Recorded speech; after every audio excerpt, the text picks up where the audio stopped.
हम खेती के दम पे हेलीकॉप्टर ले सकते हैं, सोच सकते हैं हेलीकॉप्टर लेने का, तो आप लोग तो पढ़े लिखे युवा हैं, आप लोग तो बहुत आगे जा सकते हैं। तो हम भी अपनी लाभदायकता बढ़ाने के उद्देश्य से हेलीकॉप्टर ले रहे हैं। वो परिवार के साथ अपने तिथि त्यौहार जतरा मंडी का आनंद भी लें और परंपरा को जीवित। दोस्तों नमस्कार, मैं हूं संतोष पोयाम और आप देख रहे हैं हमारे चैनल उम्मीद इंडिया। साथियों, आप सबको पता है कि एक किसान देश का नींव होता है, तो इसी बीच आप लोग को मैं ऐसे किसान से मुलाकात कराने जा रहा हूं जो इस वक्त बहुत ही चर्चे में हैं लोगों के बीच में। तो सर, हमारे चैनल में आपका बहुत बहुत स्वागत है सर। धन्यवाद। मैं आपको और आपका चैनल देख रहे सारे दर्शकों को शुभकामनाएं देता हूं। नमस्कार। सर, एक्चुअली मैं चाहता हूं कि लोग आपको पहचानते तो होंगे, प्लस मेरे वीडियो के माध्यम से लोग देख रहे हैं, तो आपको जाहिर सी बात है बहुत सारे लोग इस वक्त पूरे देश में जान रहे हैं, तो मैं फिर भी चाहता हूं कि आप थोड़ा सा मेरे दर्शक के लिए परिचय हो जाए सर। मैं छत्तीसगढ़ प्रदेश के कोंडागांव जिले के छोटे से गांव चिकलपुटी का किसान हूं। मेरा नाम राजाराम त्रिपाठी है और हम पिछले 30 वर्षों से जैविक पद्धति से औषधि पौधों की खेती यहाँ के आदिवासी परिवारों के साथ मिलजुल कर रहे हैं। तो सर, एक्चुअल में जिस तरह से हेलीकॉप्टर वाला बात निकल के आई है जब से, तो इस वक्त बहुत ज़्यादा चर्चे में है। इसी विषय में मैं थोड़ा सा चर्चा करूंगा आपसे, लेकिन उससे पहले मैं जानना चाहूँगा कि आपका शुरुआत कैसे रहा, खेती आपने कब से स्टार्ट किया था, उससे पहले आप क्या कर रहे थे सर? देखिए, हम लोग बस्तर जिले के दरभा विकास खंड के एक बेहद छोटे से गांव ककनार के रहने वाले हैं। करीब 70 साल पहले में हमारे पूर्वज आए थे और हमारी 6वीं 7वीं पीढ़ी है जो खेती ही कर रही है। हम मूलतः किसान परिवार के हैं। हाँ, मुझे कॉलेज में प्रोफेसर की नौकरी, एडीओ की नौकरी और बाद में बैंक अफसर की नौकरी लगातार मिलती गई। कुछ समय करने के बाद नौकरियां, अच्छी नौकरी मिलती गई तो छोड़ते गया और अंतिम रूप से मैं बैंक के शाखा प्रबंधक के पद से था और मैंने रिजाइन किया। और क्योंकि खेती हम पहले से ही कर रहे थे, लेकिन जब मुझे लगा कि आधा ध्यान खेती में रहता है और आधा बैंक में, तो दोनों मैं अच्छे से नहीं कर पाऊंगा, तो मैंने रिजाइन किया खेती में शुरुआती सफलता के बाद। फिर बीच में खेती में कई बार हमें घाटा का भी सामना करना पड़ा। सफ़ेद मूंगफली की खेती, सब्जियों की खेती में जब रेट नीचे गिर गए तो घाटा हुआ। फिर हमने मसाले और जड़ी बूटियों की खेती पर जोर दिया और अभी हम एक बड़े पैमाने पर हज़ारों एकड़ पे हम कर रहे हैं और बहुत सारे किसानों के साथ मिल के कर रहे हैं। ऐसा नहीं कि राजाराम जी के 1000 एकड़ है, मेरा तो 40 एकड़ के आसपास ही होगा, लेकिन सारे किसान मिल के हम एक बड़ा समूह बना के खेती कर रहे हैं। और ये वही जिसकी आप बात कर रहे हैं, हेलीकॉप्टर की, तो ये राजाराम अकेले नहीं ले रहे हैं, ये पूरा एक समूह ले रहा है और अपने खेती के उद्देश्य के लिए ले रहे हैं। राजाराम जी सैर सपाटे या घूमने के लिए नहीं ले रहे हैं। हम उसमें दवाई स्प्रे करने के लिए, पोषक तत्व डालने के लिए, बीमारियों से बचाव के लिए और साथ ही साथ जंगल में या हमारे प्लांटेशन में आग लग गई तो तत्काल बुझाने के लिए, इन सब के लिए जब ड्रोन से हमारी ज़रूरत पूरी नहीं हुई तब हमने ड्रोन से आगे कदम बढ़ाया और हेलीकॉप्टर लेने का निर्णय लिया। ये सब लोग मिल के हम इसे ले रहे हैं और दिल्ली के एक कंपनी से हमने बात की, एग्रीमेंट किया, उस जो हमें इम्पोर्ट भी करवाएगी, परमिट वगैरह, एनओसी वगैरह सब दिलवाएगी वो, और देखभाल में भी मदद करेगी। तो यह रणनीति है हम लोगों की कि देश में किसान जो है हेलीकॉप्टर का प्रयोग करें, बड़ी नई बात है। लेकिन विदेशों में, अमेरिका, यूरोप में, न्यूजीलैंड वगैरह में पिछले 20 साल से इसका खेती में उपयोग हो रहा है। और जब हम हर चीज़ में बराबरी कर रहे हैं अन्य देशों से, तो किसान भी पीछे क्यों रहे। तो हम भी अपनी लाभदायकता बढ़ाने के उद्देश्य से हेलीकॉप्टर ले रहे हैं। हम 50 गांव कम से कम सोच रहे हैं कि 50 गांव की कोई भी बीमारी खेती में आएगी तो इससे हम तत्काल, जो महीने भर में काम होने वाला को तत्काल शुरुआत में बीमारी को रोक देंगे तो 15-20% फसल बचेगी। करोड़ों का फ़ायदा इससे है। तो हम लोग कोई सोची समझी रणनीति से ले रहे हैं। लेकिन सर, एक्चुअल में 1000 एकड़ खेती करना, उसमें लगभग कितने किसान आप मिलके मतलब संयुक्त रूप से कार्य कर रहे हैं सर?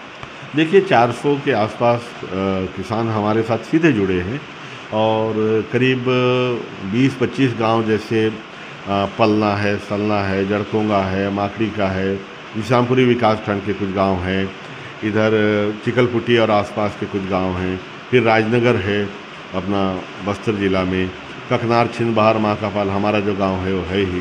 तो हम सभी जगह के आसपास के किसानों के साथ मिलके कई जगह तो हम साझा बाउंड्री बनाते हैं। जैसे राजनगर में मान लीजिए 150 एकड़ का बाड़ी है, तो उनमें 12 किसान हैं और एक साथ हमने एक बाड़ी बनाया, एक बाउंड्री बना दिया और सिंचाई के लिए भी पानी एक दूसरे का ले रहे हैं। तो हम मिल के खेती करेंगे और जिसका जितना एकड़ है उसी हिसाब से फ़ायदा को बांट लेंगे। तो सर एक्चुअल में जिस तरह से आप लोग अभी खेती कर रहे हैं 400 किसान मिल के ग्रुपिंग में, लेकिन आप किस किस चीज़ों की खेती करते हैं? हमने सुना है कि आपका प्रोडक्ट विदेशों में भी निर्यात होता है सर। हाँ, पहली चीज़ तो अगर हम मिल के करें, हमारे गांव के किसानों में एकजुटता नहीं है, ईर्ष्या है, बेवजह एक दूसरे पे केस करके कोर्ट कचहरी में उलझे रहते हैं। तो हमने एक उदाहरण प्रस्तुत किया कि अगर हम मिल के करेंगे तो किसान हेलीकॉप्टर भी खरीद सकता है। ये राजा राम की जीत नहीं है, राजा राम की सफलता मात्र नहीं है, उनका उपलब्धि नहीं है, ये पूरे समूह का है। और हम जो जड़ी बूटी उगाते हैं, बाज़ार को जो ज़रूरत है वो उगाओ। फलाना भी उगा रहा है टमाटर तो हम भी उगा लें, वो भी लगा रहा है तो मैं भी लगा लूँ, देखा देखी नहीं, बाज़ार जिसका हमारे हाथ में हो। तो हम लोगों ने स्टीविया, काली मिर्च, ऑस्ट्रेलियन टीक, सफ़ेद मूसली, इंसुलिन प्लांट जैसे कई तरह की हल्दी, कई तरह के हर्बल की खेती किए और हम एक बूंद रासायनिक खाद और दवाई नहीं डालते हैं। इसलिए विदेश के खरीदार यहाँ तक आते हैं बस्तर में खोजते खोजते गुणवत्ता के कारण। तो मैं यही बोलूँगा कि गुणवत्ता अगर किसान अपना बना के रखेगा, हम लोग बोलते हैं साग सब्जी में हम कोई कद्दू नहीं डाले हैं रासायनिक, लेकिन हम डाले रहते हैं। तो जब हम सही में गुणवत्ता बरकरार रखेंगे तो लोग, ग्राहक जो है ज़्यादा पैसा भी देने के लिए तैयार रहेगा। सर एक्चुअल में जिस तरह से आजकल क्या है, जो उर्वरक खेती है बहुत ज़्यादा हो रहा है, तो आप लोग जो मतलब खाद बनाते हैं वो क्या स्वयं बनाते हैं, वो इंपोर्ट कराते हैं सर बाहर से? देखिए, हम लोग जो खेती करते हैं जैविक पद्धति का, उसमें सबसे पहले ऑस्ट्रेलियन टीक का पेड़ लगाते हैं। वो पेड़ क्या 12 महीना उसमें पत्ती रहता है और पत्ती गिरते भी रहता है। वो इतना पत्ती गिर जाता है 1 एकड़ में कि हमको 10 ट्राली खाद के बराबर वो पत्ती सड़ के खाद बना देता है। तो पेड़ लगाने से दूसरा है नाइट्रोजन जो वायुमंडल में है 79%, उसको भी वहाँ से खींच के जड़ में स्थिरीकरण करता है, तो हमको नाइट्रोजन भी मिल जाता है। तो हमारा खाद बनाने वाले हमारा जो खाद बनाने का फैक्ट्री है वो ऑस्ट्रेलियन टीक का पेड़ है। उसके नीचे फिर चाहे आप हल्दी लगा लो, मूसली लगा लो, कुछ भी लगा लो और उस पर काली मिर्च चढ़ा लीजिए आप। तो ये मॉडल है खेती का जी। सर प्लस आप माँ दंतेश्वरी हर्बल ग्रुप के भी आप सीईओ हैं सर, इसका स्थापना कैसे हुआ सर, इसका उद्देश्य क्या थोड़ा सा बताएंगे? देखिए, एक अकेला किसान अपना 10 किलो 100 किलो लेके बाज़ार में जाता है तो उसको ठग लेते हैं, शिकार कर लेते हैं। मार्केट मतलब मारकाट। तो आप देखे होंगे, हम तो बस्तर के लोग हैं, अगर एक रान भैंसा या जंगली भैंसा अकेला घूम रहा है तो शेर उसको मार लेता है, लेकिन अगर वो झुंड में रहता है तो शेर भी रान भैंसा के ऊपर आक्रमण करने का हिम्मत नहीं करता। तो किसान एकजुट होते हैं, इसीलिए हमने समूह बनाया और एक साथ मार्केटिंग के लिए बनाया। खेती भले हम अपना अपना करेंगे, लेकिन मार्केट में एक साथ जाएंगे, एक रेट रहेगा और जो रेट राजा राम को मिले वही इनको दूसरा किसान को भी मिले। तो ये हमने 96-97 से एक समूह पे काम करना चालू किया और पहले 2-4 लोग जुड़े, धीरे धीरे जुड़ते गए, अब तो बड़ा समूह बन गया है। और ये कोई फॉर्मल औपचारिक गवर्नमेंट को रिटर्न फाइल करने वाला समूह नहीं है, धरती पे काम करने वाला समूह है। जो आप हेलीकॉप्टर खरीद रहे हैं तो उसका कीमत क्या है सर, लगभग बताएंगे? देखो, टोटल लगभग 5 करोड़ के आसपास का आता है, लेकिन उसमें एग्रीकल्चर इक्विपमेंट चढ़ाएंगे, इंपोर्ट कराने का खर्चा, लाइसेंस, टैक्स सब जोड़ के, और फिर हम बैंक से फाइनेंस कराएंगे। उतना पैसा तो ग्रुप के पास है नहीं और कोई ज़मीन बेच के खरीदने कोई बुद्धिमानी नहीं है, तो हम उसको फाइनेंस भी करा रहे हैं। तो हमारा समूह का इतना रिकॉर्ड अच्छा है कि सभी बैंक लालायित हैं लोन देने के लिए। तो हम ये सब के लिए कागजी कार्रवाई के लिए दिल्ली का एक कंपनी से भी टाई अप किए हैं। लगभग 7 करोड़ में पूरा खर्चा बैठ रहा है और उसको 5-7 साल में पटाएंगे। और जब 50 गाँव में छिड़कने का सोच रहे हैं तो 1 ही साल में पैसा निकल जाएगा। तो सर आपका जो माँ दंतेश्वरी ग्रुप का जो टर्नओवर सालाना क्या है सर? देखो, टर्नओवर खेती में नहीं होता है, उत्पादन है। तो सभी किसान मिला के 400 500 किसान मिला के लगभग 25 करोड़ का उत्पादन टोटल होता है। मेरा अगर देखेंगे तो कभी 50 लाख, कभी 70 लाख, कभी 1 करोड़ ऐसा टर्नओवर रहता है अलग अलग साल में। वही ज़्यादा पानी गिर गया तो काली मिर्च का फूल पता चला बीजा नहीं बन पाया तो फसल कम हो गया। वैसी मूसली का भी है, अगर बहुत ज़्यादा बारिश गिरेगा तो नुकसान है, कम बारिश गिरा तो नुकसान है। लेकिन फिर भी ये समूह जो है धान गेहूं से तो डबल ट्रिपल कमाई कर लेता है। तो सर एक्चुअल में अभी देखेंगे बहुत सारे किसान क्या है, जैसे अभी मौसम जिस तरह से बदलता है, अपना जो परिवेश है उसको देखते हुए बहुत सारे किसान भी परेशान भी रहते हैं। उनको जो जिस तरह से उनका उपजाऊ होना चाहिए वो होता नहीं है। तो ऐसे सिचुएशन में आप कैसे अपने आप को हैंडल कर लेते हैं सर? आपका समूह को कैसे हैंडल करते हैं? देखिए, हम लोग केवल बारिश के ऊपर आधारित फसल नहीं लगाते हैं। दूसरा, हम पेड़ लगाते हैं तो ज़्यादा धूप से भी बच जाते हैं। फिर पेड़ से क्या है, पत्ती गिरे रहते हैं तो नमी जल्दी नहीं उड़ती है, उसका नमी भी बचे रहता है पत्ती का, तो पत्ती के कारण। तो इससे कम सिंचाई में भी खेती हो जाती है जब पेड़ लगाए रहते हैं पेड़ के नीचे। तो हम लोगों ने यही किया है।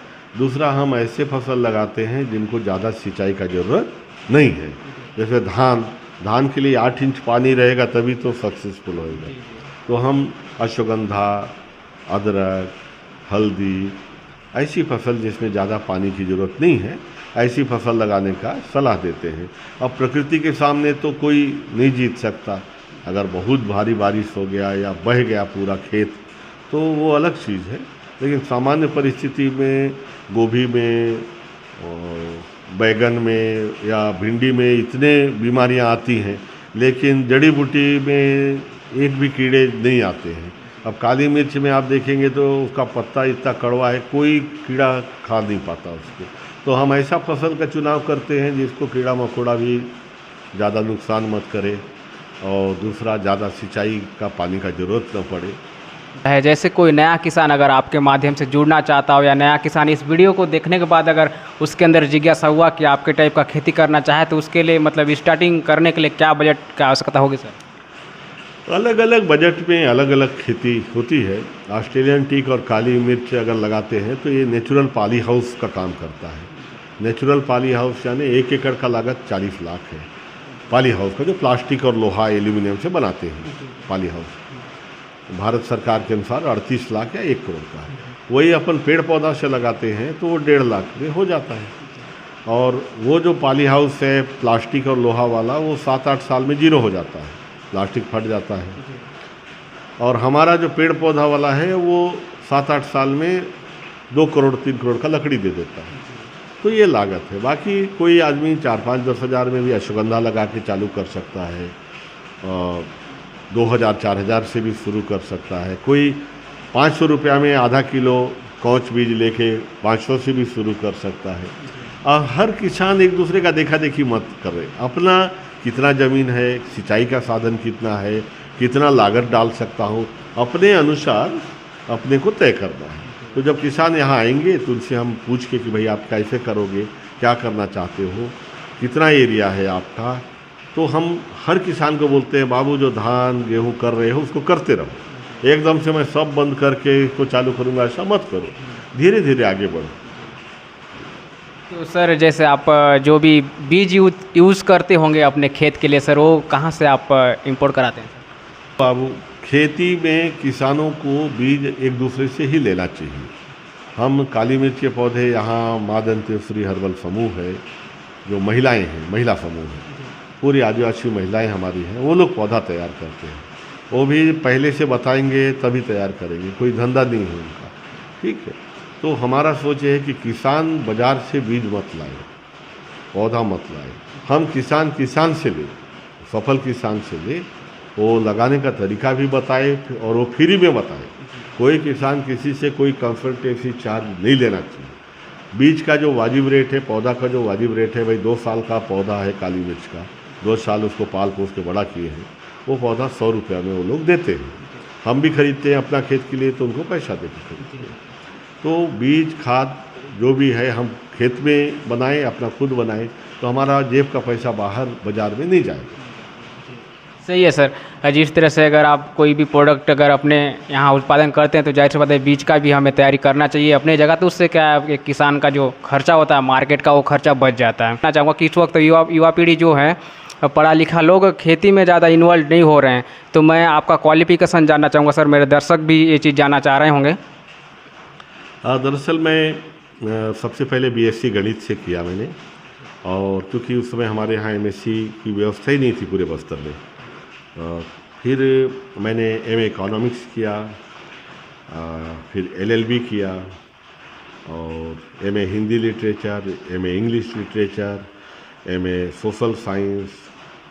तो लगातार मैं पढ़ता ही रहा। अभी 6 विषय में एमए हो गया है, और फिर मैंने डॉक्टरेट किया, और मेरा अंतिम जो डॉक्टरेट है वो traditional health practices of tribes, Ganda tribes, यानी गांडा जनजाति के का जो योगदान है विशेषकर परंपरागत ज्ञान में, जड़ी बूटी में, उसके ऊपर मैंने किया। बस्तर विश्वविद्यालय में थीसिस जमा की, और लगातार पढ़ रहे हैं, कुछ सीखने की कोशिश कर रहे हैं। और युवा पीढ़ी के संदेश की जहाँ तक बात है तो मैं यही कहूँगा कि जब मैं ये पढ़ने लिखने के बाद, काफ़ी पढ़ने लिखने के बाद, अच्छी नौकरी लगने के बाद छोड़ के अगर खेती कर सकता हूँ, तो आप लोग भी छोटी मोटी नौकरियों के लिए यहाँ मत भटकिए। अगर आपके घरों में ज़मीनें हैं तो आप नौकरी कर रहे हैं, नौकरी के साथ खेती चालू करें। खेती को इतना सक्षम बनाएं कि आप रोज़गार के लिए बाहर जाने के बजाय आप 4 लोगों को अपने खेत में रोज़गार दें, और ये आप कर सकते हैं। आने वाले वक्त केवल खेती का है। जब एक किसानों का समूह, बस्तर के सबसे पिछड़े क्षेत्र के किसान हैं हम, यहीं पैदा हुए पले बढ़े, जब हम खेती के दम पे हेलीकॉप्टर ले सकते हैं, सोच सकते हैं हेलीकॉप्टर लेने का, तो आप लोग तो पढ़े लिखे युवा हैं, आप लोग तो बहुत आगे जा सकते हैं। भारत सरकार क्या आपको 3 से 4 बार आपको सर्वश्रेष्ठ किसान के रूप में नवाजा है। तो मैं चाहूँगा कि भारत में ऐसे और भी अवार्ड्स आपको, मैं देख रहा जब आपके हॉल में घुसा तो पूरे हॉल पूरे अवार्ड से भरा हुआ है, तो इसके बारे में थोड़ा सा बताएंगे सर। ये बात सही है कि ये अवार्ड पिछले 25 सालों में मिले हैं, कोई एक दिन में नहीं मिले। और जब अवार्ड मिलता है तो एक तो हमारा उत्साह बढ़ता है अच्छा काम करने का, दूसरा जिम्मेदारी लगती है कि समाज हमें अगर पुरस्कारों से नवाज रहा है तो समाज के प्रति हमारा दायित्व, उत्तरदायित्व और ज़्यादा बढ़ जाता है, और अच्छा करने की प्रेरणा मिलती है। तो पुरस्कार मिलना अच्छी बात है, लेकिन ये पुरस्कार केवल राजा राम के नहीं है। मैं बार बार रेखांकित करता हूँ कि इसके पीछे बहुत लोगों की मेहनत है। ये पूरे बस्तर के आदिवासी समाज के अवार्ड है। मैं हमेशा उन्हें समर्पित करता हूँ जब भी मिलता है कि बस्तर की मिट्टी को, बस्तर के रहने वालों का अवार्ड है। मैं तो केवल एक चेहरा हूँ जी। वर्तमान में जिस तरह से आपका लहर मतलब चल रहा है, देखा जाए तो हेलीकॉप्टर के नाम से, तो हेलीकॉप्टर अभी आप ले रहे हैं, तो मतलब आपको कैसा महसूस हो रहा है सर?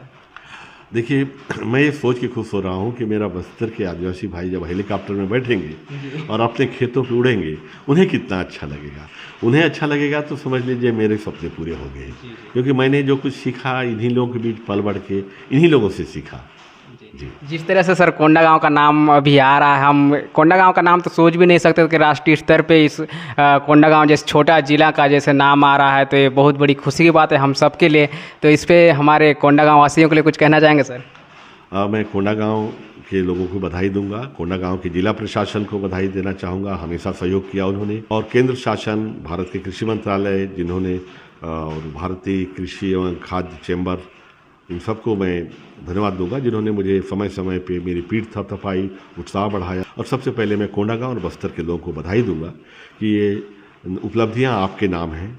आपको बॉम्बे से कुछ लोग मिलने आए थे, तो किस सिलसिले में आपसे चर्चा हुआ, थोड़ा सा हमारे दर्शक को बताएंगे? देखिए, बस्तर की संस्कृति को लेके हम एक कक्सार पत्रिका निकालते हैं, जो मासिक पत्रिका है, दिल्ली से निकलती है, और जिसमें हमारे आदिवासी समाज की जो परंपराएं ख़त्म हो रही हैं तेज़ी से, और आधुनिकीकरण के नाम पे हमारा जो एक बहुत ही विकसित सभ्यता है जो आदिवासियों की, जिसके बारे में लोगों को भ्रम है कि पिछड़े हुए हैं, वो ख़त्म होते जा रही है। उसको लेके एक बड़ी सामाजिक विज्ञानी और जिन्होंने कॉकरेंग पे बड़ा काम किया है, नवजोत जी, और उनकी पूरी टीम आई हुई थी बॉम्बे से। तो मैंने उनको बताया कि हाँ, ये सच है कि हमारे बस्तर की जो रीति रिवाज है इनको कोर्स में शामिल करना चाहिए। हॉस्टल के बच्चे आज कक्षाएं नहीं देखने जा सकते, कोकरेंग में भाग नहीं ले सकते क्योंकि हॉस्टल के नियम हैं। तो आप नियम ऐसे बनाओ कि वो परिवार के साथ अपने तिथि त्यौहार यात्रा मंडई का आनंद भी लें और परंपरा को जीवित रखें, नहीं तो ख़त्म हो जाएगा 15-20 साल बाद। मैं बार बार कह रहा हूँ, कोई मंत्री संतरी पार्टी कोई इधर ध्यान नहीं दे रही, कोई शिक्षाविद नहीं दे रहा है। और मेरे बस्तर की परंपराएं कटसाड़ था, कोकरेंग था, ककसाड़ है, सब खत्म होते जा रही है। इसी विषय पे चर्चा थी। सर हमसे मुलाकात हुआ जब आपसे, तो बहुत अच्छा लगा मुझे, और बहुत बहुत धन्यवाद मेरी टीम की ओर से सर, आप हमें समय दिया उसके लिए। संतोष पोयाम जी, आपकी टीम बड़े धैर्य के साथ बहुत अच्छे सवाल पूछे, और चूँकि आप स्वयं बस्तर के हैं, बस्तर की मिट्टी की उपज हैं, तो आपसे बात करके मुझे भी बड़ा अच्छा लगा। Thank you sir, thank you. आपको भी धन्यवाद, आपकी पूरी टीम को बहुत बहुत धन्यवाद।